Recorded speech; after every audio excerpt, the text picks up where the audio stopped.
Good morning বন্ধুরা, আশা করছি তোমরা সবাই অনেক ভালো আছো। জানি আমার ভয়েস খুব একটা ভালো না, তাও তোমাদের সঙ্গে ভয়েস শেয়ার করছি। বন্ধুরা, একটা বাড়ির বউ বাড়ির প্রত্যেকটা সদস্যর খেয়াল রেখেও একটা ভিডিও করার চেষ্টা করে। ভিডিও করাটা কি খুবই সহজ? তোমাদের কাছে মনে হয় অনেক সহজ, আমার কাছে একদমই সহজ না। কারণ আমার বাড়িতে হচ্ছে চাষবাসের কাজ, আমার হাজব্যান্ড কিছুই করে না চাষবাস ছাড়া। যাই হোক, আমিও ওর সাথে পেয়ারা বাগানে বীজ দেওয়া থেকে শুরু করে জলসেচা প্রচুর সব কাজ করি, তারপরেও ভিডিও বানাই।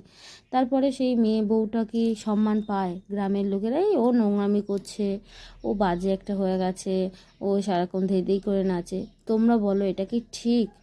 একটা পরিবারের আগিয়ে নিয়ে যাওয়ার জন্য আমি তো একটা বাড়ির বউ, সেটা কিভাবে চেষ্টা করছি ছেলে মেয়েকে স্কুলে পাঠানো, আনা, টিউশনে নিয়ে যানো, তারপরে আমার ভিডিও বানানো।